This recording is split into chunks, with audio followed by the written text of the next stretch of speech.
पत्रकार उन्होंने दोबारा पूछ रहे थे कुछ पत्रकार कि खालिस्तान बारे तुहाडा की विचार है, खालिस्तान बारे तुहाडा की विचार है, खालिस्तान बारे की तुहाडा विचार है। तो ज्ञानी हरप्रीत सिंह जथेदार साहब ने कहा कि अगर सानू भारत की सरकार खालिस्तान दे देगी तो असीं ले लांगे। इस गल के उत्ते फिर बहुत बवाल उठे। जिहड़े पंजाब दे आगू ने वो जो खालिस्तान का जिक्र होता बहुत डरते हैं। विश्व हिंदू परिषद के जिम्मेवार आगू कई बार मैंबर पार्लीमेंट वो जो हिंदू राष्ट्र की गल करते हैं इस देश में कि वो वक्खवादी एजेंडा नहीं करते। आ जिहड़ा हुण कैप्टन साहब ते बादल साहब की कुक्कड़ लड़ाई होंगी ना GST को लैके, ये GST साडा अखीरला वित्तीय अधिकार सीगा जिहड़ा केंद्र की सरकार ने GST बना के साडे कोल वित्तीय अधिकार दिता। जिहड़ा पाकिस्तान ते भारत का बंटवारा होया ਉਹਦੇ ਵਿੱਚ ਸਭ ਤੋਂ ਜ਼ਿਆਦਾ ਨੁਕਸਾਨ ਸਿੱਖਾਂ ਨੇ ਤੇ ਪੰਜਾਬੀਆਂ ਨੇ ਉਠਾਇਆ। ਸੁਮੇਧ ਸਿੰਘ ਸੈਣੀ, KPS ਗਿੱਲ, JF ਰਿਬੇਰੋ ਜਿਹੜੇ ਲੋਕਾਂ ਨੇ ਝੂਠੇ ਪੁਲਿਸ ਮੁਕਾਬਲੇ ਵਿੱਚ ਚੱਕ ਕੇ ਆਪਣੇ ਸਿੱਖ ਨੌਜਵਾਨ ਬੱਚਿਆਂ ਨੂੰ ਮਾਰਿਆ, ਉਹਨਾਂ ਨੂੰ ਅੱਤਵਾਦੀ ਨਹੀਂ ਕਹੋਗੇ ਤਾਂ ਹੋਰ ਕੀ ਕਹੋਗੇ ਦੱਸੋ। ਜੇ ਹਿਮਾਚਲ ਪ੍ਰਦੇਸ਼ ਨੇ ਕਦੀ ਸਟੇਟ ਦੀ ਮੰਗ ਨਹੀਂ ਕੀਤੀ, ਉਹਨਾਂ ਨੂੰ ਸ਼ਿਮਲੇ ਦੀ ਰਾਜਧਾਨੀ ਵੀ ਮਿਲ ਗਈ ਤੇ ਉਹਨਾਂ ਨੂੰ ਸੂਬਾ ਵੀ ਮਿਲ ਗਿਆ। साड़ी पंजाबी बोलते इलाके बाहर रहे। भारत सरकार ने कभी ये नहीं सोचा कि जिहड़ी कौम साडे लई लड़दी आ, जूझदी आ, मरदी आ, घर उजाड़ के आउंदी आ, इन्हां दे कोई ज्यादती नहीं होनी चाहिए। वो राष्ट्रवाद हिंदू राष्ट्रवाद की गल करन ते वो फिर भी नैशनलिस्ट ने, ते जे कोई उठ के माड़ा जिहा टिप्पणी भी कर दे, सपोर्ट नहीं करता, वो कहंदा चंगा जे भारत सरकार दिंदी है तो असीं लै लांगे क्योंकि किस नूं अपना घर चंगा नहीं लगता। हले भी सानू सर्टिफिकेट देना पऊगा भारत में रहने वास्ते कि असी देश भगत हैं। जिहड़े सुमेध सिंह सैनी इन्होंने कोई सर्टिफिकेट नहीं, बंदे भी मार देन। KPS गिल साहब, JF रिबेरो दिल्ली विच पुलिस की हाज़री विच राजधानी दे विच एडे वड्डे पद्धर ते कतलोगारत हो जाए, उन्हां लोकां नूं कोई सर्टिफिकेट नहीं देना। सो आनंदपुर साहब के मते में कुछ भी एंटी नैशनल नहीं सीगा, पर इतना ही ड्रा के टीवीज़ ने media unfortunately I am sorry to say बगैर समझे देखे इन्ना डराया कि साडे अकाली दल के आगू आनंदपुर के मते नूं ही छड्ड गए।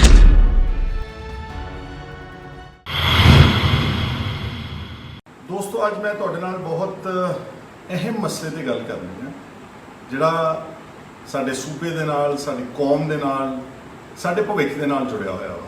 और वो मसला है कि पिछले दिनी दरबार साहब विखे, अकाल तख्त साहब विखे 6 जून नूं जिहड़े समागम होए हर साल की तरह दे, जो हमला होया सी 1984 उस नूं लैके, उहदे विच ज्ञानी हरप्रीत सिंह जी जिहड़े अकाल तख्त साहब के जथेदार ने, उन्हां दी मैं तकरीर सुनी आ।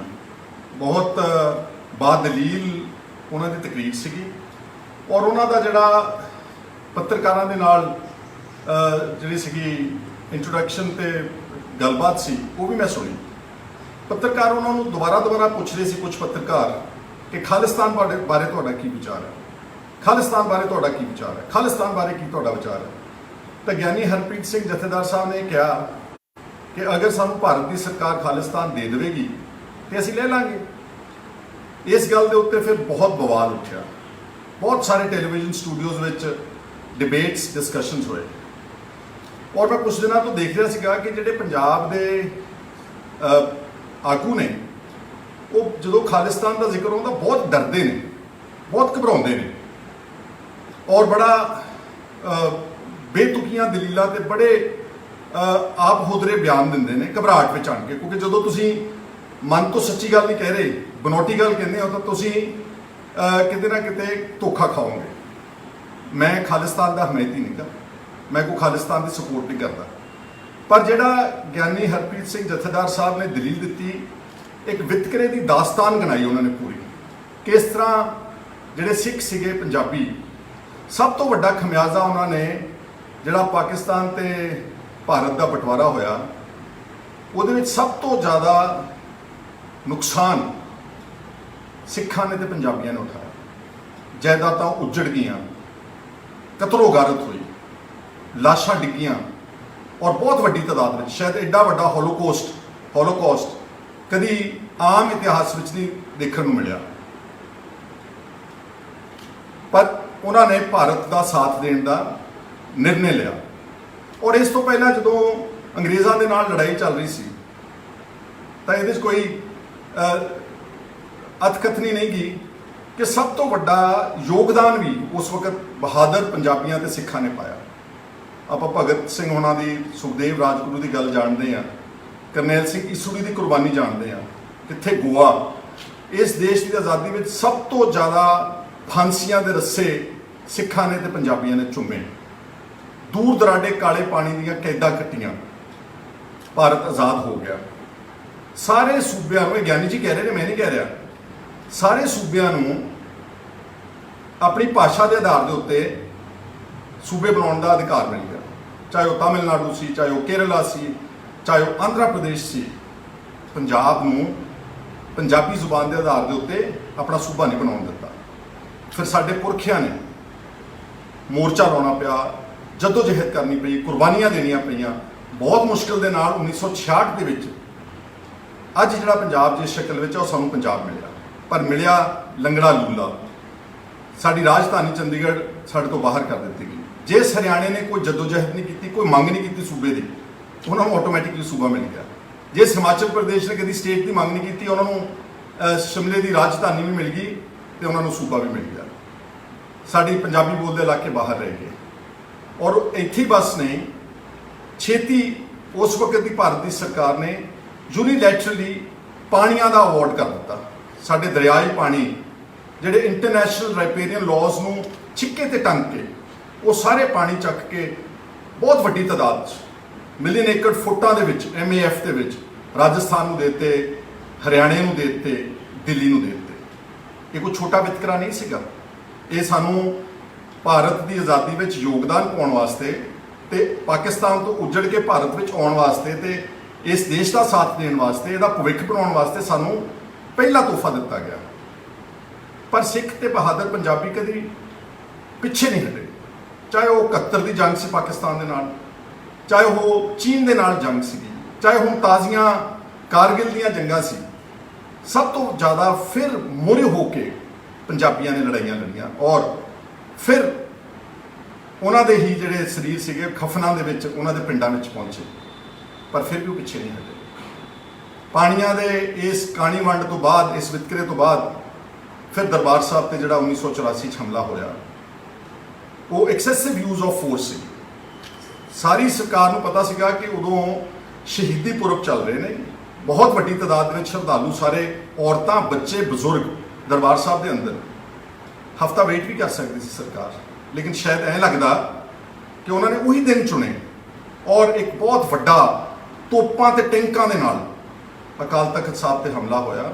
ਅਕਾਲ ਤਖਤ ਸਾਹਿਬ ਤਾਂ ਢੱਟ ਗਿਆ, ਪਰ ਵਿਚਾਰਧਾਰਾ ਨਹੀਂ ਢੱਠੀ। ਸ਼ਾਇਦ ਇਹ ਜਾਣਦੇ ਨਹੀਂ ਗਏ। ਇੱਦਾਂ ਤਾਂ ਫਿਰ ਕਈ ਵਾਰ ਨਸਲਕੁਸ਼ੀ, ਘੱਲੂਘਾਰੇ ਹੋਏ ਸਿੱਖਾਂ ਦੇ, ਮੁਗਲਾਂ ਨੇ, ਅਬਦਾਲੀਆਂ ਨੇ, ਦੁਰਾਨੀਆਂ ਨੇ। ਸਾਡੇ 2 ਵੱਡੇ ਘੱਲੂਘਾਰੇ ਇਤਿਹਾਸ ਵਿੱਚ ਦਰਜ ਨੇ। ਹਜ਼ਾਰਾਂ ਦੀ ਤਾਦਾਦ ਵਿੱਚ ਬੇਗੁਨਾਹ ਬੱਚਿਆਂ ਤੇ ਔਰਤਾਂ ਨੂੰ ਮਾਰਤਾ ਸੀਗਾ, ਪਰ ਇੱਦਾਂ ਤਾਂ ਸਿੱਖ ਨਹੀਂ ਸੀ ਮੁੱਕੇ। ਉਸ ਤੋਂ ਬਾਅਦ 1984 ਦੇ ਨਵੰਬਰ ਦੇ ਵਿੱਚ ਫਿਰ ਇੱਕ ਵਾਰ ਸਿੱਖ ਕੌਮ ਦਾ ਕਤਲੇਆਮ ਹੋਇਆ, ਹਜ਼ਾਰਾਂ ਦੀ ਤਾਦਾਦ ਵਿੱਚ। ਮੈਂ ਹੁਣ ਉਹਦੇ 'ਚ ਸ਼ਬਦ ਨਹੀਂ ਵਰਤਣਾ ਚਾਹੁੰਦਾ। ਬਲਾਤਕਾਰ, ਟਾਇਰ ਪਾ ਕੇ ਵਗੈਰਾ ਵਗੈਰਾ ਸਭ ਕੁਝ ਕੀਤਾ ਗਿਆ।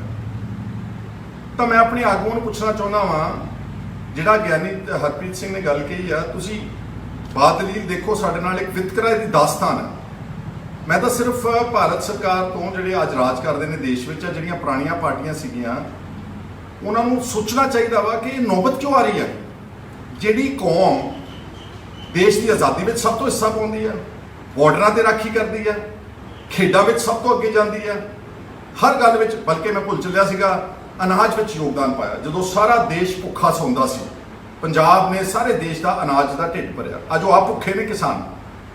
ਤੇ ਭਾਰਤ ਸਰਕਾਰ ਨੇ ਕਦੀ ਇਹ ਨਹੀਂ ਸੋਚਿਆ ਕਿ ਜਿਹੜੀ ਕੌਮ ਸਾਡੇ ਲਈ ਲੜਦੀ ਆ, ਜੂਝਦੀ ਆ, ਮਰਦੀ ਆ, ਘਰ ਉਜਾੜ ਕੇ ਆਉਂਦੀ ਆ, ਇਹਨਾਂ ਦੇ ਕੋਈ ਜ਼ਿਆਦਤੀ ਨਹੀਂ ਹੋਣੀ ਚਾਹੀਦੀ, ਇਹਨਾਂ ਦਾ ਧਿਆਨ ਰੱਖਣਾ ਚਾਹੀਦਾ। ਔਰ ਇੱਕ ਕਮਿਟਮੈਂਟ ਸੀਗੀਆਂ ਉਸ ਵਕਤ ਦੇ ਕਾਂਗਰਸ ਦੇ ਲੀਡਰਸ, ਪੰਡਤ ਜਵਾਹਰ ਲਾਲ ਨਹਿਰੂ ਹੋਣਾ ਨੇ ਜਦੋਂ ਸਿੱਖਾਂ ਨੂੰ ਵੂ ਕੀਤਾ, ਸਾਡੀ ਜਿਹੜੀ ਉਸ ਵਕਤ ਦੀ ਲੀਡਰਸ਼ਿਪ ਸੀ, ਮਾਸਟਰ ਤਾਰਾ ਸਿੰਘ ਜੀ, ਉਹਨਾਂ ਨੂੰ ਇਹ ਭਰੋਸਾ ਦਿਵਾਇਆ ਗਿਆ ਸੀਗਾ ਕਿ ਜਦੋਂ ਤੁਸੀਂ ਸਾਡੇ ਨਾਲ ਆਓਗੇ ਅਸੀਂ ਤੁਹਾਡੀ ਆਰਥਿਕ ਤਰੱਕੀ ਦਾ ਧਿਆਨ ਰੱਖਾਂਗੇ, ਤੁਹਾਡੀ ਧਾਰਮਿਕ ਪਰਪੱਕਤਾ ਤੇ ਆਜ਼ਾਦੀ ਦਾ ਧਿਆਨ ਰੱਖਾਂਗੇ ਤੇ ਤੁਹਾਨੂੰ ਜਿਹੜਾ ਹੈਗਾ ਇਸ ਦੇਸ਼ ਵਿੱਚ ਪੂਰਾ ਮਾਣ ਸਤਿਕਾਰ ਦਿੱਤਾ ਜਾਊਗਾ।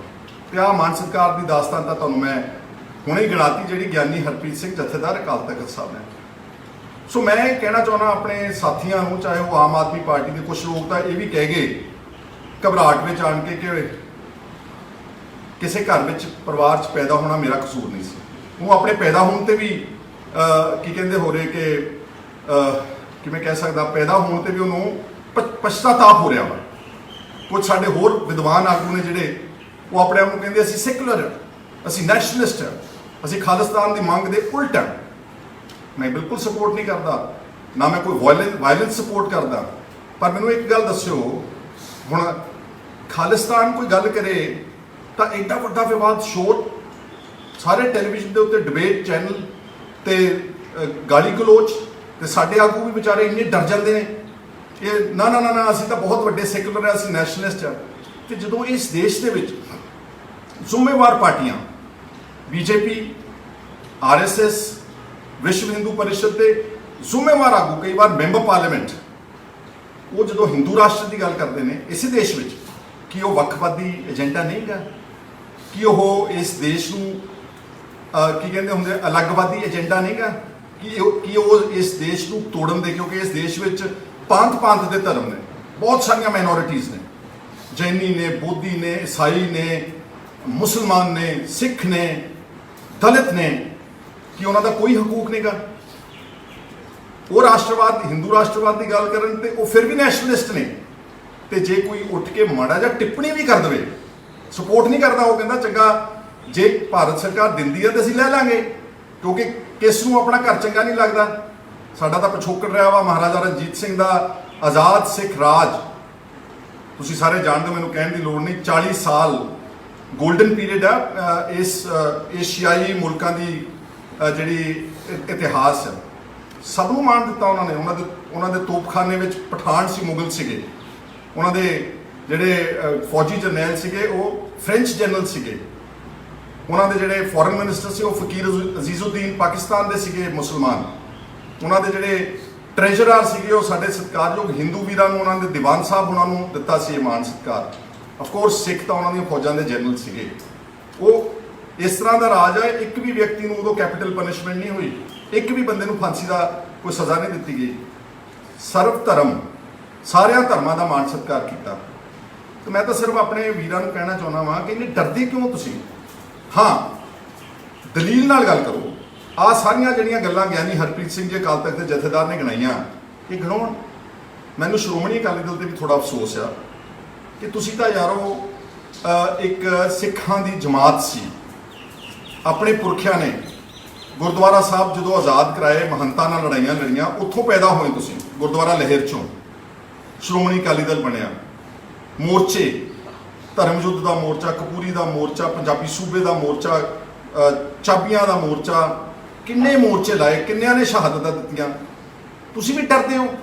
ਤੁਸੀਂ ਸਗੋਂ ਉਹਨਾਂ ਨੂੰ ਪੂਰੀ ਦਲੀਲ ਦੇ ਕੇ ਜਿਹੜੀ ਜਥੇਦਾਰ ਸਾਹਿਬ ਨੇ ਦਿੱਤੀ ਉਹ ਸਮਝਾਓ ਕਿ ਸਾਡੇ ਨਾਲ ਵਿਤਕਰਾ ਹੋ ਰਿਹਾ, ਤਾਂ ਇਹ ਬੇਚੈਨੀ ਹੋ ਰਹੀ ਆ। ਜਿਹੜਾ 2020 ਦਾ ਵੀ ਸ਼ੋਰ ਮੱਚਿਆ ਸੀ ਜਦੋਂ ਮੈਂ ਲੀਡਰ ਆਫ ਆਪੋਜੀਸ਼ਨ ਸੀਗਾ, ਮੈਂ ਇਸੇ ਤਰੀਕੇ ਨਾਲ ਦਲੀਲ ਦਿੱਤੀ ਸੀਗੀ। ਹਲੇ ਸੁਣਦੇ ਕੋਈ ਨਹੀਂ ਗੇ ਇੰਟਰਵਿਊ ਵਿਚਾਰ, ਪਹਿਲਾਂ ਇਲਜ਼ਾਮ ਇਹ ਵੱਖਵਾਦੀ ਹੈ, ਇਹ ਅੱਤਵਾਦੀ ਹੈ। ਤੇ ਜਿਹੜਾ ਅੱਤਵਾਦ, ਸਟੇਟ ਸਪਾਂਸਰਡ ਟੈਰਰਿਜ਼ਮ ਸਾਡੇ ਦੇ ਉੱਤੇ ਕਹਿਰ ਮਚਾਇਆ ਗਿਆ, ਜਿਹੜਾ ਹਜ਼ਾਰਾਂ ਦੀ ਤਾਦਾਦ ਵਿੱਚ ਬੇਗੁਨਾਹ ਔਰਤਾਂ, ਬੱਚਿਆਂ, ਬਜ਼ੁਰਗਾਂ ਨੂੰ 1984 ਦੇ ਵਿੱਚ ਨਾ ਸਿਰਫ ਦਿੱਲੀ ਬਲਕਿ ਸਾਰੇ ਦੇਸ਼ ਦੇ ਵਿੱਚ ਕਤਲੋਗਾਰਤ ਕੀਤਾ ਗਿਆ, ਉਹ ਸਟੇਟ ਸਪਾਂਸਰਡ ਟੈਰਰਿਜ਼ਮ ਨਹੀਂ ਸੀਗਾ। ਮੈਂ ਵਾਇਲੈਂਸ ਦੇ ਹੱਕ 'ਚ ਨਹੀਂ ਗਾ, ਮੈਂ ਖਿਲਾਫ ਹਾਂ। ਪਰ ਜਦੋਂ ਇੰਡੀਵਿਜੂਅਲ ਵਾਇਲੈਂਸ ਕਰਦੇ ਨੇ ਨਾ, ਉਹਨਾਂ ਵਾਸਤੇ ਆਪਣੇ ਕੋਲ ਮਸ਼ੀਨ ਆ, ਆਪਣੇ ਕੋਲ ਸੰਵਿਧਾਨ ਆ, ਆਪਣੇ ਕੋਲ ਕੋਰਟ ਨੇ, ਆਪਣੇ ਕੋਲ ਕਚਹਿਰੀਆਂ, ਆਪਣੇ ਕੋਲ ਪੁਲਿਸ ਆ, ਸਜ਼ਾ ਦਿਓ ਉਹਨਾਂ ਨੂੰ। ਤੇ ਜੇ ਉਹੀ ਕੰਮ ਸਟੇਟ ਜਿਹੜੀ ਕਿ ਆਰਗੇਨਾਈਜ਼ਡ ਇੱਕ ਪਾਵਰ ਆ, ਜੇ ਉਹੀ ਲੋਕਾਂ ਨੂੰ, ਬੇਦੋਸ਼ਾਂ ਨੂੰ ਮਾਰਨ ਤੇ ਉਤਰ ਆਵੇ, ਉਸ ਨੂੰ ਅੱਤਵਾਦ ਨਹੀਂ ਕਹਿੰਦੇ ਤਾਂ ਕੀ ਹੋਰ ਕਹਿੰਦੇ ਨੇ? ਸੁਮੇਧ ਸਿੰਘ ਸੈਣੀ, KPS ਗਿੱਲ, JF ਰਿਬੇਰੋ, ਜਿਹੜੇ ਲੋਕਾਂ ਨੇ ਝੂਠੇ ਪੁਲਿਸ ਮੁਕਾਬਲਿਆਂ ਵਿੱਚ ਚੱਕ ਕੇ ਆਪਣੇ ਸਿੱਖ ਨੌਜਵਾਨ ਬੱਚਿਆਂ ਨੂੰ ਮਾਰਿਆ, ਉਹਨਾਂ ਨੂੰ ਅੱਤਵਾਦੀ ਨਹੀਂ ਕਹੋਗੇ ਤਾਂ ਹੋਰ ਕੀ ਕਹੋਗੇ ਦੱਸੋ? ਔਰ 36 ਸਾਲਾਂ 'ਚ ਅੱਜ ਤੱਕ ਕੋਈ ਇਨਸਾਫ ਨਹੀਂ ਹੋਇਆ। ਕਿ ਕੋਈ ਹੈ ਕਿਸੇ ਕੋਲ ਜਵਾਬ? ਔਰ ਮੈਨੂੰ ਅਫਸੋਸ ਨਾਲ ਕਹਿਣਾ ਪੈਂਦਾ, ਸਾਡੇ ਅਕਾਲੀ ਵੀਰ, ਸਾਡੇ ਆਮ ਆਦਮੀ ਦੇ, ਸਾਡੇ ਉਹਨਾਂ ਨੂੰ ਇਹੀ ਜ਼ੋਰ ਲੱਗਾ ਰਹਿੰਦਾ ਕਿ ਅਸੀਂ ਸੈਕੂਲਰ ਹਾਂ, ਅਸੀਂ ਨੈਸ਼ਨਲਿਸਟ ਹਾਂ, ਸਾਡੀ ਪਾਰਟੀ ਸਾਰੇ ਧਰਮਾਂ ਦਾ ਸਤਿਕਾਰ ਕਰਦੀ। ਕਰਨਾ ਚਾਹੀਦਾ ਵਾ, ਪਰ ਇੰਨਾ ਡਰਦੇ ਕਿਉਂ, ਇੰਨਾ ਘਬਰਾਉਂਦੇ ਕਿਉਂ? ਹਲੇ ਵੀ ਸਾਨੂੰ ਸਰਟੀਫਿਕੇਟ ਦੇਣਾ ਪਊਗਾ ਭਾਰਤ ਵਿੱਚ ਰਹਿਣ ਵਾਸਤੇ ਕਿ ਅਸੀਂ ਦੇਸ਼ ਭਗਤ ਹਾਂ। ਇੰਨਾ ਕੁਝ ਕਰਨ ਤੋਂ ਬਾਅਦ, ਇੰਨੀਆਂ ਕੁਰਬਾਨੀਆਂ, ਇੰਨੇ ਫਾਂਸੀਆਂ, ਭਗਤ ਸਿੰਘ ਵਰਗੇ ਬਹਾਦਰ ਯੋਧੇ ਅਨੇਕਾਂ ਨੇ, ਹਰੇ ਮੈਂ ਗਿਣਾ ਨਹੀਂ ਸਕਦਾ ਕਿਉਂਕਿ ਸਮਾਂ ਇਜਾਜ਼ਤ ਨਹੀਂ ਦਿੰਦਾ। ਸਾਰਾ ਇਸ ਦੇਸ਼ ਦਾ ਅਨਾਜ ਦਾ ਭੰਡਾਰ ਭਰ ਦਿੱਤਾ, ਬਾਰਡਰਾਂ ਦੇ ਉੱਤੇ ਰਾਖੀ ਕਰ ਦਿੱਤੀ, ਸਪੋਰਟਸ ਨੰਬਰ 1 ਦੇ ਉੱਤੇ ਲੈ ਗਏ ਮਿਲਖਾ ਸਿੰਘ ਜੀ ਵਰਗੇ, ਔਰ ਹੋਰ ਬਹੁਤ ਸਾਰੇ ਹਾਕੀ ਦੇ ਸਾਡੇ ਖਿਡਾਰੀ। ਅੱਜ ਦੀ ਡੇਟ ਵਿੱਚ ਪ੍ਰਗਟ ਸਿੰਘ ਬੈਠੇ ਨੇ ਜਲੰਧਰ ਦੇ MLA, ਇਹਨਾਂ ਨੇ ਜਦੋਂ ਜਾ ਕੇ ਬਾਹਰ ਝੰਡਾ ਝੂਲਦਾ 올림픽ਸ ਦੇ ਵਿੱਚ, ਤੇ ਸਾਡੀ ਭਾਰਤ ਦੀ ਸ਼ਾਨ ਬਣਦੀ ਹੈ ਨਾ। ਪਰ ਫਿਰ ਵੀ ਸਾਨੂੰ ਇਹ ਹਲੇ ਸਰਟੀਫਿਕੇਟ ਦੇਣਾ ਪੈਂਦਾ ਵਾ ਕਿ ਅਸੀਂ ਨੈਸ਼ਨਲਿਸਟ ਹਾਂ।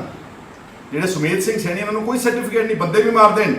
KPS ਗਿੱਲ ਸਾਹਿਬ, JF ਰਬੇਰੋ, ਦਿੱਲੀ ਵਿੱਚ ਪੁਲਿਸ ਦੀ ਹਾਜ਼ਰੀ ਵਿੱਚ, ਰਾਜਧਾਨੀ ਦੇ ਵਿੱਚ ਏਡੇ ਵੱਡੇ ਪੱਧਰ ਤੇ ਕਤਲੋਗਾਰਤ ਹੋ ਜੇ, ਉਹਨਾਂ ਲੋਕਾਂ ਨੂੰ ਕੋਈ ਸਰਟੀਫਿਕੇਟ ਨਹੀਂ ਦੇਣਾ ਪੈਂਦਾ। ਇਸ ਲਈ ਮੇਰੇ ਵੀਰੋ, ਇਸੇ ਕਰਕੇ ਅਸੀਂ ਕਹਿੰਦੇ ਹਾਂ ਕਿ ਸਾਨੂੰ ਖੇਤਰੀ ਪਾਰਟੀ ਦੀ ਲੋੜ ਹੈ। ਸ਼੍ਰੋਮਣੀ ਅਕਾਲੀ ਦਲ ਸਾਡੀ ਬੈਸਟ ਪਾਰਟੀ ਸੀਗੀ। ਅਨਫੋਰਚੂਨੇਟਲੀ ਸਾਡੇ ਜਦੋਂ ਇਸ ਪਰਿਵਾਰ ਦੇ ਹੱਥ ਵਿੱਚ ਆ ਗਈ, ਉਹਨਾਂ ਨੇ ਸਾਰਾ ਉਸ ਦਾ ਏਜੰਡਾ ਖਤਮ ਕਰ ਦਿੱਤਾ। ਉਹਦਾ ਜਿਹੜੇ ਸਾਡੇ ਸੂਬੇ ਦੇ, ਸਾਡੇ ਕੌਮ ਦੇ ਇੰਟਰਸਟ ਸੀਗੇ, ਉਹਨਾਂ ਨੂੰ ਕੰਪਰੋਮਾਈਜ਼ ਕਰਤਾ, ਸਿਰਫ ਸੱਤਾ ਵਿੱਚ ਰਹਿਣ ਵਾਸਤੇ, ਥੋੜਾ ਬਹੁਤਾ ਵਪਾਰ ਚਲਾਉਣ ਵਾਸਤੇ, ਥੋੜਾ ਬਹੁਤਾ ਧਨ ਦੌਲਤ ਇਕੱਠਾ ਕਰਨ ਵਾਸਤੇ। ਜੇ ਅੱਜ ਫਰਜ਼ ਕਰੋ ਪੰਜਾਬ ਦੇ ਵਿੱਚ ਜੈਨੂਅਨ ਰੀਜਨਲ ਪਾਰਟੀ ਹੋਵੇ, ਜਿਹੜੀ ਆਹ 10 ਗੱਲਾਂ ਜਿਹੜੇ ਵਿਤਕਰੇ ਹੋਏ ਨੇ, ਤੇ 10 ਗੱਲਾਂ ਜਿਹੜੇ ਸਾਡੇ ਪੰਜਾਬ ਨੂੰ ਇਸ ਵਕਤ ਚੁਣੌਤੀਆਂ ਦਰਪੇਸ਼ ਨੇ, ਚਾਹੇ ਉਹ ਡਰੱਗਸ ਦੀ ਹੈ, ਚਾਹੇ ਉਹ ਆਰਥਿਕ ਸੰਕਟ ਦੀ ਹੈ, ਚਾਹੇ ਉਹ ਐਜੂਕੇਸ਼ਨ ਦੀ ਹੈ, ਚਾਹੇ ਉਹ ਹੈਲਥ ਕੇਅਰ ਦੀ ਹੈ, ਚਾਹੇ ਉਹ ਕਰਪਸ਼ਨ ਦੀ ਹੈ, ਚਾਹੇ ਉਹ ਜਿਹੜੀਆਂ ਸਾਨੂੰ ਕਿਸਾਨਾਂ ਦੀ ਆਤਮ ਹੱਤਿਆ, ਚਾਹੇ ਉਹ ਦਲਿਤਾਂ ਦੀਆਂ ਨੇ, ਚਾਹੇ ਉਹ ਗੁਰਬਤ ਦੀ, ਚਾਹੇ ਉਹ ਮਿਡਲ ਕਲਾਸ ਦੀ, ਚਾਹੇ ਇੰਡਸਟਰੀ ਦੀ ਹੈ। 10 ਗੱਲਾਂ ਤੋਂ ਜ਼ਿਆਦਾ ਨਹੀਂ ਗਈਆਂ। ਕੀ ਅਸੀਂ ਪੰਜਾਬ ਦੇ ਵਿੱਚ ਐਡੇ ਨਾ ਅਹਿਲ ਤੇ ਨਲਾਇਕ ਬੰਦੇ ਆ ਪੰਜਾਬ ਦੇ ਵਿੱਚ ਕਿ 3.25 ਕਰੋੜ ਆਬਾਦੀ ਚੋਂ ਸਾਡੇ ਕੋਲ 5, 7, 10 ਬੰਦੇ ਚੰਗੇ ਨਹੀਂ ਗੇ ਜਿਹੜੇ ਪੰਜਾਬ ਨੂੰ ਆਪਣੀ ਅਗਵਾਈ ਕਰ ਸਕਣ? ਔਰ ਇਹ ਜਿਹੜਾ ਮੈਂ ਅੱਜ ਤੁਹਾਨੂੰ ਇਹ ਗੱਲ ਦਿੱਤਾ, ਮੈਂ ਉਦਾਹਰਨ ਦੇ ਰਿਹਾ ਕਿ ਕਿਸ ਤਰ੍ਹਾਂ ਮੂੰਹ 'ਚ ਲੈ ਕੇ ਭੱਜਦੇ ਨੇ ਦੂਜੀਆਂ ਪਾਰਟੀਆਂ ਵਾਲੇ, ਕਿਉਂਕਿ ਉਹਨਾਂ ਨੇ ਉੱਥੇ ਵੀ ਵੋਟਾਂ ਲੈਣੀਆਂ ਨੇ। ਕਾਂਗਰਸ ਨੇ ਵੀ ਹਰਿਆਣੇ, ਦਿੱਲੀ, ਪੰਜਾਬ, ਮੱਧ ਪ੍ਰਦੇਸ਼, ਉੱਤਰ ਪ੍ਰਦੇਸ਼ ਵਿੱਚ ਵੋਟਾਂ ਲੈਣੀਆਂ ਨੇ। ਦੇ cannot speak for the interest of Punjab the way that Punjab leaders can speak hair ਇਨ ਪੰਜਾਬ। ਇਹੀ ਗੱਲ ਹੁਣ ਆਮ ਆਦਮੀ ਪਾਰਟੀ ਤੇ ਵੀ ਲਾਗੂ ਹੈ। ਭਗਵੰਤ ਸਿੰਘ ਮਾਨ ਦਾ ਜਾਂ ਤਾਂ ਇਹਨਾਂ ਲੋਕਾਂ ਨੂੰ ਪਿਛੋਕੜ ਨਹੀਂ ਪਤਾ, ਜਾਂ ਇਹਨਾਂ ਨੇ ਕੋਈ ਇਤਿਹਾਸ ਨਹੀਂ ਪੜ੍ਹਿਆ ਚੰਗੀ ਤਰ੍ਹਾਂ ਨਾਲ ਕਿ ਸਾਡੇ ਨਾਲ ਕੀ ਕੀ ਵਾਪਰਿਆ ਤੇ ਸਾਡੇ ਪੁਰਖਿਆਂ ਦੀਆਂ ਕੀ ਕੀ ਕੁਰਬਾਨੀਆਂ ਸੀ। ਇਹਨੇ ਪੜ੍ਹਿਆ ਨਹੀਂ ਚੱਜ ਨਾਲ। ਇੰਨੇ ਘਬਰਾਹਟ ਵਿੱਚ ਆਣ ਕੇ ਬੀਬੀ ਬਲਜਿੰਦਰ ਕੌਰ ਨੇ ਆਪਣੇ ਪਰਿਵਾਰ ਨੂੰ ਹੀ ਇੱਕ ਕਿਸਮ ਦਾ ਕੀ ਕਹਿੰਦੇ ਆ ਕਿ ਤਲਾਂਜਲੀ ਦੇ ਦਿੱਤੀ। ਔਰ ਹੋਰ ਵੀ ਇਹਨਾਂ ਦੇ ਕੁਝ ਆਗੂ ਬੋਲਦੇ ਨੇ। ਠੀਕ ਹੈ, ਗੁੱਡ ਗਵਰਨੈਂਸ ਹੋਣੀ ਚਾਹੀਦੀ ਹੈ। ਮੰਨ ਲਿਆ ਕਿ ਐਜੂਕੇਸ਼ਨ ਤੇ ਹਸਪੀਟਲ ਜਿੱਦਾਂ ਦਿੱਲੀ ਦੇ ਵਿੱਚ ਬਣਨੇ, ਸਾਡੇ ਵੀ ਬਣਨੇ ਚਾਹੀਦੇ ਆ। ਪਰ ਇੱਕ ਗੱਲ ਯਾਦ ਰੱਖਿਓ, ਜੇ ਤੁਹਾਡੀ ਇਸ ਦਸਤਾਰ ਦਾ ਸਤਿਕਾਰ ਨਹੀਂ, ਜੇ ਤੁਹਾਡੇ ਬੱਚੇ ਮਹਿਫੂਜ਼ ਨਹੀਂ ਗਏ, ਜੇ ਤੁਹਾਡੇ ਬੱਚਿਆਂ ਨੂੰ ਚੱਕ ਕੇ ਝੂਠੇ ਪੁਲਿਸ ਮੁਕਾਬਲਿਆਂ ਵਿੱਚ ਮਾਰ ਕੇ 36 ਸਾਲ ਪੁਲਿਸ ਵਾਲੇ ਬਚ ਸਕਦੇ ਨੇ, ਜੇ ਤੁਹਾਡਾ ਮਾਣ ਸਤਿਕਾਰ ਨਹੀਂਗਾ, ਜੇ ਤੁਹਾਡੀ ਇੰਡੀਪੈਂਡੈਂਸ ਨਹੀਂ ਗੀ, ਜੇ ਤੁਹਾਨੂੰ ਫਰੀडम ਆਫ ਐਕਸਪ੍ਰੈਸ਼ਨ ਨਹੀਂਗਾ, ਫਰੀडम ਆਫ ਲੈਂਗੁਏਜ ਨਹੀਂ ਗੀ, ਤੇ ਉੱਥੇ ਤੁਸੀਂ ਕੀ ਕਰ ਸਕਦੇ? ਐ ਤਾਂ ਫਿਰ ਜੇ ਸੜਕਾਂ ਬਣਾਉਣੀਆਂ ਹੁੰਦੀਆਂ, ਸਕੂਲ ਬਣਾਉਂਦੇ ਹੁੰਦੇ, ਡਿਸਪੈਂਸਰੀਆਂ, ਤੇ ਅਫਗਾਨਿਸਤਾਨ ਅਮਰੀਕਾ ਕੋਲੋਂ ਜੋ ਮਰਜ਼ੀ ਬਣਵਾ ਲੈਂਦਾ, ਫਿਰ ਨਾਲ ਲੜਦਾ ਉਹਨਾਂ ਦੇ ਨਾਲ। ਲੜ ਕੇ ਪਹਿਲਾਂ ਰਸ਼ੀਆ ਨਾਲ ਲੜੇ, ਰਸ਼ੀਆ ਟੁੱਟ ਗਿਆ। ਹੁਣ ਅਮਰੀਕਾ ਮਿੰਟਾਂ ਕੱਢ ਕੇ ਤਾਲਿਬਾਨ ਦੀਆਂ, ਮੈਂ ਕਿਸੇ ਦਾ ਸਪੋਰਟਰ ਨਹੀਂ ਗਾ, ਮਾਈਂਡ ਯੂ, ਮੈਂ ਵਾਇਲੈਂਸ ਨੂੰ ਸਪੋਰਟ ਨਹੀਂ ਕਰਦਾ, ਪਰ ਉਹਨਾਂ ਨੇ ਆਪਣੀ ਆਈਡੈਂਟਿਟੀ ਨੂੰ ਬਚਾਉਣ ਵਾਸਤੇ ਅਫਗਾਨਿਸਤਾਨ ਨੇ ਅਮਰੀਕਾ ਵਰਗੇ ਸਭ ਤੋਂ ਤਾਕਤਵਰ ਸ਼ਕਤੀ ਦੇ ਨਾਲ ਲੜਾਈ ਲੜੀ, ਕਈ ਦਹਾਕੇ ਲੜੀ, ਔਰ ਹੁਣ ਅਮਰੀਕਾ ਜਾਨ ਬਚਾ ਕੇ ਉਸੇ ਤਾਲਿਬਾਨ ਦੇ ਨਾਲ ਸਮਝੌਤਾ ਕਰਕੇ ਤੇ ਫੋਰਸਿਸ ਨੂੰ ਵਿਡਰਾਅ ਕਰ ਰਿਹਾ। ਕਿਉਂ ਕਰ ਰਿਹਾ ਅਫਗਾਨਿਸਤਾਨ? ਉਹਨਾਂ ਨੂੰ ਵੀ ਸਕੂਲ ਚੰਗੇ ਲੱਗਦੇ ਨੇ, ਉਹਨਾਂ ਨੂੰ ਵੀ ਹਸਪਤਾਲ ਤੇ ਡਿਸਪੈਂਸਰੀਆਂ ਤੇ ਮਾੜੇ ਮੋਟੇ ਮੁਹੱਲਾ ਕਲੀਨਿਕ ਚੰਗੇ ਲੱਗਦੇ ਨੇ, ਪਰ ਜਿੱਥੇ ਉਹਨਾਂ ਦੀਆਂ ਔਰਤਾਂ ਦਾ ਬਲਾਤਕਾਰ ਕਰਨ ਬਾਹਰ ਦੇ ਦੇਸ਼ਾਂ ਦੇ ਆਣ ਕੇ ਫੌਜੀ, do you think they will ever agree to so called fake development? ਔਰ ਵੈਸੇ ਵੀ ਦੱਸਣਾ ਮੈਨੂੰ 70 ਸਾਲਾਂ ਦੇ ਵਿੱਚ, ਚਲੋ ਪੰਜਾਬ ਨੂੰ ਤਾਂ ਛੱਡ ਦਿਓ, ਤੁਸੀਂ ਕਹਿੰਦੇ ਕਿ ਪੰਜਾਬ ਮਾੜੀ ਲੀਡਰਸ਼ਿਪ ਦੇ ਹੱਥ ਵਿੱਚ ਸੀਗਾ, ਮੈਨੂੰ ਦੱਸ ਦਿਓ ਬਾਕੀ ਦੇਸ਼ ਵਿੱਚ ਕਿੰਨੀ ਕੁ ਪੁਖਤਾ ਡਿਵੈਲਪਮੈਂਟ ਹੋਈ ਹੈ। ਸੋ ਸਾਡਾ ਮੰਨਣਾ ਵਾ ਕਿ ਡਿਵੈਲਪਮੈਂਟ ਚਾਹੀਦੀ ਆ, ਪਰ ਡਿਵੈਲਪਮੈਂਟ ਦੇ ਨਾਲ ਤੁਹਾਡਾ ਮਾਣ ਸਤਿਕਾਰ, ਤੁਹਾਡੀ ਹਿਫਾਜ਼ਤ, ਤੁਸੀਂ ਇਸ ਦੇਸ਼ ਵਿੱਚ ਇੱਕ ਨੰਬਰ ਦੇ ਨਾਗਰਿਕ ਹੋਵੋ। ਹਾਲੇ ਤੱਕ ਸਾਨੂੰ ਜਿਹੜਾ ਸੁਨੇਹਾ ਦਿੱਤਾ ਗਿਆ ਨਾ, ਉਹ ਸਾਨੂੰ ਸੈਕੰਡ ਰੇਟ ਸਿਟੀਜ਼ਨ ਦਾ ਦਿੱਤਾ ਗਿਆ। ਸੈਕੰਡ ਰੇਟ ਸਿਟੀਜ਼ਨ ਕਹਿੰਦੇ ਨੇ, ਲੋਕ ਡਰਦੇ ਨੇ, ਬਾਦਲ ਸਾਹਿਬ ਵੀ ਡਰਨਗੇ, ਕੈਪਟਨ ਸਾਹਿਬ ਵੀ ਡਰਨਗੇ। ਮੈਨੂੰ ਪਤਾ ਵਾ ਕਿ ਇਸ ਤਰ੍ਹਾਂ ਦੀ ਗੱਲ ਕਰਕੇ ਤੁਹਾਡੇ ਤੋਂ ਮੁਕੱਦਮਾ ਦਰਜ ਕੀਤਾ ਜਾ ਸਕਦਾ ਵਾ, ਪਰ ਜੇ ਆਪਾਂ ਦੱਸਾਂਗੇ ਹੀ ਨਹੀਂ ਦੁਨੀਆ ਨੂੰ, ਜੇ ਸਾਡੇ ਦੇਸ਼ ਦੀ ਸਰਕਾਰ ਨੂੰ ਅਸੀਂ ਯਾਦ ਹੀ ਨਹੀਂ ਕਰਾਵਾਂਗੇ ਕਿ ਸਾਡੇ ਨਾਲ ਤੁਸੀਂ ਵਾਅਦੇ ਕੀ ਕੀਤੇ ਸੀਗੇ, ਤੇ ਹੁਣ ਤੁਸੀਂ ਪਿਛਲੇ 72 ਸਾਲ ਵਿੱਚ ਸਾਡੇ ਨਾਲ ਤੁਹਾਡਾ ਰਵੱਈਆ ਕੀ ਆ, ਤੇ ਫਿਰ ਕੌਣ ਕਵੇਗਾ ਮੇਰੇ ਵੀਰੋ ਗੱਲ ਇਹ। ਇਸ ਲਈ ਮੇਰੇ ਪੰਜਾਬ ਦੇ ਆਗੂਆਂ ਨੂੰ ਹੱਥ ਜੋੜ ਕੇ ਬੇਨਤੀ ਆ ਕਿ ਨਾ ਘਬਰਾਓ, ਇਸ ਤਰ੍ਹਾਂ ਬਾਦਲੀ ਗੱਲ ਕਰੋ, ਆਰਗੂਮੈਂਟ ਕਰੋ, ਹਾਂ ਗਾਲੀ ਗਲੋਚ ਨਾ ਕਰੋ, ਆਪਣਾ ਪੱਖ ਠੀਕ ਰੱਖੋ, ਔਰ ਕਿਸੇ ਦੇ ਧਰਮ ਦੇ ਖਿਲਾਫ ਨਾ ਬੋਲੋ। ਸਾਨੂੰ ਤਾਂ ਵੈਸੇ ਹੀ ਨਹੀਂ ਸਿਖਾਇਆ ਗਿਆ। ਸਰਬੱਤ ਦਾ ਭਲਾ ਗੁਰੂ ਸਾਹਿਬ ਸਾਨੂੰ ਕੁੱਟ-ਕੁੱਟ ਕੇ ਭਰ ਕੇ ਗਏ ਨੇ, ਤਾਈਓ ਤਾਂ ਸਿੱਖ ਜਿਹੜੇ ਨੇ ਉਹ ਸੀਰੀਆ 'ਚ ਵੀ ਫਿਰੀ ਜਾਂਦੇ ਨੇ। ਜਿੱਥੇ ਦੁਨੀਆ ਦੇ ਵਿੱਚ ਕਿਤੇ ਮਾਇਨਮਾਰ ਦੇ ਵਿੱਚ ਹੁਣੇ ਰੋਹਿੰਗਾਸ ਦਾ, ਮਾਈਨੋਰਿਟੀਜ਼ ਦਾ ਬਲਾਤਕਾਰ ਹੋਏ ਔਰਤਾਂ ਦੇ, ਉੱਥੇ ਪਹੁੰਚੇ ਹੋਏ ਸੀਗੇ ਸਿੱਖ ਮਦਦ ਕਰਨ ਵਾਸਤੇ। ਕੇਰਲਾ ਵਿੱਚ ਫਲੱਡਸ ਆਉਣ, ਵੈਸਟ ਬੰਗਾਲ ਵਿੱਚ ਸਾਈਕਲੋਨ ਆਵੇ, ਮਾਈਗ੍ਰੈਂਟ ਲੇਬਰ ਤੁਰ ਕੇ ਜਾਂਦੀ ਹੋਵੇ ਬਿਹਾਰ ਵਿੱਚ, ਜਿੱਥੇ ਸਰਕਾਰਾਂ ਫੇਲ ਹੋਈਆਂ, ਉੱਥੇ ਉਸ ਗੁਰੂ ਸਾਹਿਬ ਦੀ ਦਿੱਤੀ ਹੋਈ ਵਿਚਾਰਧਾਰਾ ਦੇ ਅਨੁਸਾਰ ਸਿੱਖਾਂ ਨੇ, ਪੰਜਾਬੀਆਂ ਨੇ ਸਾਰੇ ਧਰਮਾਂ ਦਾ ਸਤਿਕਾਰ ਕੀਤਾ। ਅਸੀਂ ਕਿਸੇ ਦੇ ਖਿਲਾਫ ਨਹੀਂ ਗਏ ਬਿਲਕੁਲ। ਮੈਂ ਤੁਹਾਨੂੰ ਇੱਕ ਹੋਰ ਛੋਟੀ ਜਿਹੀ ਗੱਲ ਕਰਕੇ ਖਤਮ ਕਰਨ ਲੱਗਿਆ। ਜਦੋਂ ਅਨੰਦਪੁਰ ਸਾਹਿਬ ਦਾ ਰੈਜ਼ੋਲੂਸ਼ਨ ਹੋਇਆ ਨਾ, ਮੇਰੇ ਪਿਤਾ ਜੀ ਵੀ ਅਕਾਲੀ ਦਲ ਵਿੱਚ ਸੀ ਉਸ ਵੇਲੇ, ਜਦੋਂ ਅਨੰਦਪੁਰ ਸਾਹਿਬ ਦਾ ਰੈਜ਼ੋਲੂਸ਼ਨ ਹੋਇਆ, ਇਸੇ ਤਰ੍ਹਾਂ ਹੀ ਜਿੱਦਾਂ ਹੁਣ ਡਰਾਉਂਦੇ ਨੇ ਨਾ ਗਿਆਨੀ ਹਰਪ੍ਰੀਤ ਸਿੰਘ ਜਥੇਦਾਰ ਦੇ ਬਿਆਨ ਤੇ ਡਿਬੇਟਸ ਹੋ ਗਏ, ਅੱਤਵਾਦੀ, ਵੱਖਵਾਦੀ, ਅਲੱਗਵਾਦੀ, ਇੱਦਾਂ ਹੀ ਅਨੰਦਪੁਰ ਸਾਹਿਬ ਦੇ ਮਤੇ ਨੂੰ ਬਗੈਰ ਕਿਸੇ ਨੇ ਪੜ੍ਹਨ ਤੋਂ, ਇਹ ਤਾਂ ਐਂਟੀ ਨੈਸ਼ਨਲ ਰੈਜ਼ੋਲੂਸ਼ਨ ਹੈ, ਇਹ ਤਾਂ ਦੇਸ਼ ਨੂੰ ਤੋੜਨ ਵਾਲਾ ਰੈਜ਼ੋਲੂਸ਼ਨ ਹੈ। ਤੇ ਮੇਰੇ ਵੀਰੋ, ਅਨੰਦਪੁਰ ਸਾਹਿਬ ਦਾ ਮਤਾ ਤਾਂ ਗੂਗਲ ਤੇ ਅਵੇਲੇਬਲ ਹੈ, ਪੜ੍ਹ। ਉਹਦੇ ਵਿੱਚ ਕੀ ਹੈਗਾ? ਉਹਦੇ 'ਚ ਸਿਰਫ ਵੱਧ ਅਧਿਕਾਰਾਂ ਦੀ ਗੱਲ ਕੀਤੀ ਗਈ, ਸਟੇਟਸ ਦੀ, ਉਹਦੇ 'ਚ ਫੈਡਰਲ ਢਾਂਚੇ ਦੀ ਗੱਲ ਕੀਤੀ ਗਈ ਸੀ, ਤਾਂ ਕਿ ਹਰ ਸੂਬਾ ਪ੍ਰਫੁੱਲਤ ਹੋ ਸਕੇ। ਅੱਜ ਦੀ ਡੇਟ ਵਿੱਚ ਸਾਨੂੰ ਵੱਧ ਅਧਿਕਾਰ ਤਾਂ ਕੀ ਦੇਣੇ ਸੀਗੇ, ਹੌਲੀ ਹੌਲੀ ਸਾਡੇ ਅਧਿਕਾਰ ਕੱਟਦੇ ਅੱਜ ਸਾਡੇ ਕੋਲ ਸਭ ਕੁਝ ਚਲੇ ਗਿਆ ਸੈਂਟਰ ਦੇ ਕੋਲ।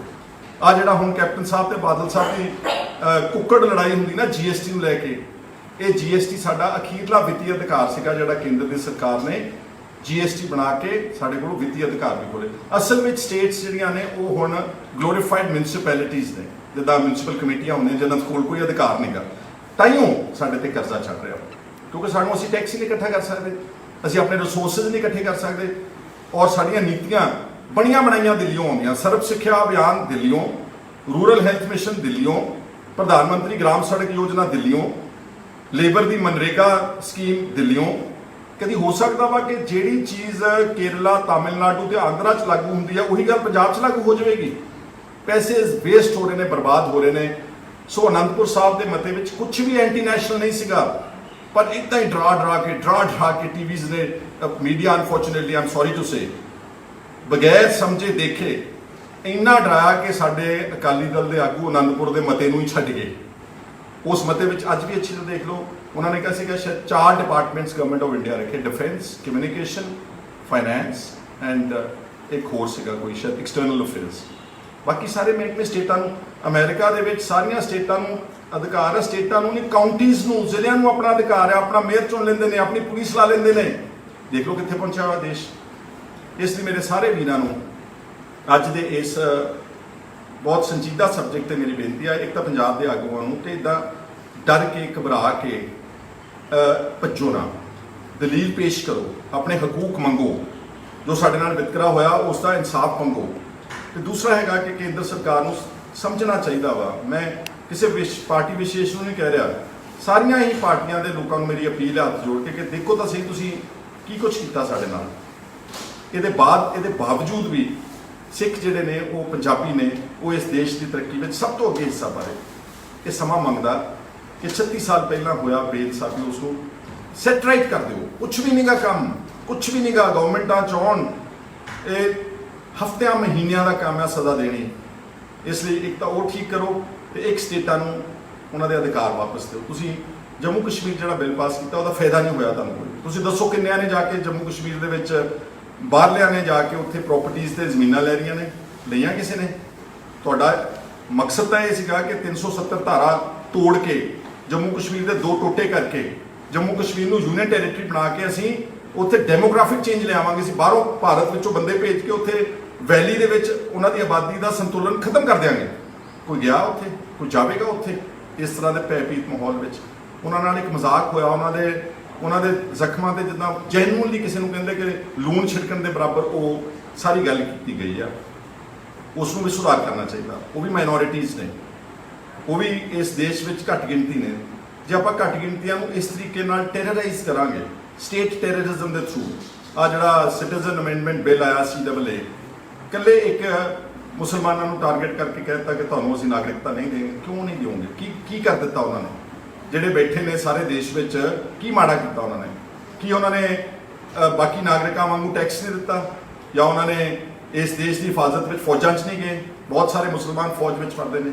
ਸੋ ਮੈਂ ਜ਼ਾਤ ਪਾਤ ਧਰਮ ਦੇ ਵਿੱਚ ਫਿਰ ਨਹੀਂ ਜਾਣਾ ਚਾਹੁੰਦਾ। ਅਸੀਂ ਸਭ ਦਾ ਸਤਿਕਾਰ ਕਰਦੇ ਹਾਂ, ਪਰ ਜਿਹੜਾ ਗਿਆਨੀ ਹਰਪ੍ਰੀਤ ਸਿੰਘ ਜਥੇਦਾਰ ਅਕਾਲ ਤਖਤ ਸਾਹਿਬ, ਵੈਸੇ normally I do not support ਜਥੇਦਾਰ ਜਿਹੜੇ ਬਾਦਲ ਸਾਹਿਬ ਦੇ SGPC ਦੇ ਅਪਾਇੰਟਡ ਨੇ, ਪਰ ਉਹਨੇ ਗੱਲ ਬਾਦਲੀਲ ਕੀਤੀ ਹੈ। ਮੈਂ ਉਹਨਾਂ ਦੀ ਇਸ ਦਲੀਲ ਦੀ ਤਾਈਦ ਕਰਦਾ ਵਾਂ ਔਰ ਫਿਰ ਰੀਇਟਰੇਟ ਕਰਦਾ ਵਾਂ ਕਿ ਸਾਨੂੰ ਇਨਸਾਫ ਮਿਲਣਾ ਚਾਹੀਦਾ ਵਾ। ਤਾਈਓ ਇਹ ਮੰਗਾਂ ਉੱਠਦੀਆਂ ਨੇ।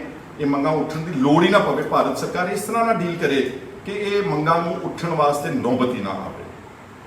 ਮੈਨੂੰ ਉਮੀਦ ਹੈ ਕਿ ਜਿਹੜੇ ਪੰਜਾਬ ਦੇ ਆਗੂ ਨੇ, ਉਹ, ਮੈਂ ਕੋਈ ਜ਼ਿਆਦਾ ਸਿਆਣਾ ਨਹੀਂ ਗਾ, ਪਰ ਇੰਨਾ ਘਬਰਾਹਟ ਵਿੱਚ ਆਣ ਕੇ ਆਪਣੇ ਹੀ ਟੱਬਰਾਂ ਤੇ ਉਂਗਲੀਆਂ ਚੱਕ ਲੈਣੀਆਂ ਜਾਂ ਆਪਣੇ ਹੀ ਲੋਕਾਂ ਨੂੰ ਅੱਤਵਾਦੀ ਤੇ ਵੱਖਵਾਦੀ ਤੇ ਪਤਾ ਨਹੀਂ ਕੀ ਕੁਛ ਇਲਜ਼ਾਮ ਲਾ ਦੇਣਾ ਸ਼ੁਭਤਾ ਨਹੀਂ। ਉਮੀਦ ਕਰਦਾ ਜਿਹੜੇ ਸਮਝਦਾਰ ਲੋਕ ਨੇ, ਚਾਹੇ ਉਹ ਮੇਰੇ ਹਿੰਦੂ ਭਰਾ ਨੇ, ਚਾਹੇ ਉਹ ਮੁਸਲਮਾਨ ਨੇ, ਚਾਹੇ ਸਿੱਖ, ਜੈਨੀ, ਬੋਧੀ, ਜਿਹੜੇ ਸਮਝਦਾਰ ਨੇ, ਉਹ ਇਸ ਗੱਲ ਨੂੰ ਇੱਕ ਪੋਜ਼ਿਟਿਵ ਪਰਸਪੈਕਟਿਵ 'ਚ ਲੈਣਗੇ, ਨੈਗੇਟਿਵ 'ਚ ਨਹੀਂ ਲੈਣਗੇ। ਤੇ ਜਿਹੜੇ ਨਾ ਸਮਝ ਨੇ, ਜਿਨ੍ਹਾਂ ਨੇ ਸਹੁੰ ਖਾਧੀ ਆ ਕਿ ਅਸੀਂ ਗਾਲ ਕੱਢਣੀ ਆ, ਆਪਣੀ ਧੀ ਭੈਣ ਨੂੰ ਆਪ ਹੀ ਗਾਲ ਕੱਢਣੀ ਆ, ਆਪ ਹੀ ਉਹਨਾਂ ਦੇ ਸਾਹਮਣੇ ਜਦੋਂ ਲਿਖਾਂਗੇ ਤੁਹਾਡੀਆਂ ਧੀਆਂ ਭੈਣਾਂ ਪੜ੍ਹਦੀਆਂ, ਉਹਨਾਂ ਨੂੰ ਖੁੱਲ੍ਹੀ ਆਜ਼ਾਦੀ ਕਿ ਤੁਸੀਂ ਜੋ ਕੁਛ ਮਰਜ਼ੀ ਲਿਖ ਸਕਦੇ ਹੋ। ਔਰ ਫਿਰ ਮੈਂ ਰੀਇਟਰੇਟ ਕਰਦਾ ਕਿ ਪੰਜਾਬ ਨੂੰ ਇੱਕ ਖੇਤਰੀ ਪਾਰਟੀ ਦੀ ਲੋੜ ਹੈ ਜਿਹੜੇ ਤੁਹਾਡੇ ਹਕੂਕ ਨੂੰ ਸਹੀ ਮਾਇਨਿਆਂ ਵਿੱਚ ਡਿਫੈਂਡ ਕਰ ਸਕੇ। ਬਹੁਤ ਬਹੁਤ ਸ਼ੁਕਰੀਆ, ਸਾਰਿਆਂ ਦਾ ਧੰਨਵਾਦ। Thank you. ਹੁਣ ਤੁਸੀਂ ਦੇਖ ਸਕਦੇ ਹੋ ਗਲੋਬਲ ਪੰਜਾਬ ਟੀਵੀ ਨੂੰ ਡਾਊਨਲੋਡ ਕਰੋ ਸਾਡੀ ਐਪ ਐਂਡਰੋਇਡ ਜਾਂ iOS ਤੇ ਫ੍ਰੀ ਵਿੱਚ, roku ਅਤੇ Amazon Fire TV ਤੇ ਜਾਂ Apple TV ਤੇ। ਨਾਲ ਹੀ ਦੇਖ ਸਕਦੇ ਹੋ ਲਾਈਵ ਸਟ੍ਰੀਮਿੰਗ www.globalpunjabtv.com ਤੇ।